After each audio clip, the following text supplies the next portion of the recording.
Hey everyone, today I'm going to show you how to search for an exact phrase in Outlook. So let's get started with this quick tutorial. First, you'll want to open your Microsoft Outlook web app by navigating to outlook.cloud.microsoft in your browser. Go ahead and log into your account and wait for your emails to load completely. This ensures that the search function has access to all your email data and can perform accurate searches across your entire mailbox.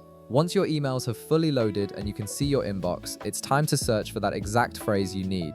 Direct your attention to the top part of your screen where you'll see a search bar positioned prominently. Click on this search bar to expand it and activate the search functionality. This is where you'll be able to access Outlook's advanced search features that go beyond basic keyword searches. Now that your search bar has expanded, you'll notice a filter icon located on the right side of the search bar. Click on this filter icon to reveal additional search options.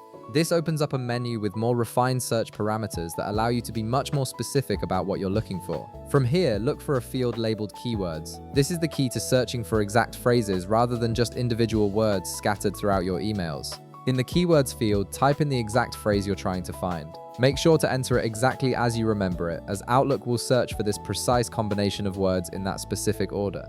After you've entered your exact phrase in the keywords field, click on the search button located at the bottom of the expanded search window. Outlook will now begin indexing and filtering through all your emails, folders, and attachments, looking specifically for that exact phrase you've specified. This might take a moment depending on the size of your mailbox, so give it a few seconds to complete the search process. The results will display only the items that contain your exact phrase, making it much easier to find that specific email or conversation you've been looking for. And that's it. You've successfully searched for an exact phrase in Outlook, narrowing down your results to find exactly what you need without wading through irrelevant emails. If this video helped you out, be sure to leave a like, subscribe, and I'll see you in the next one.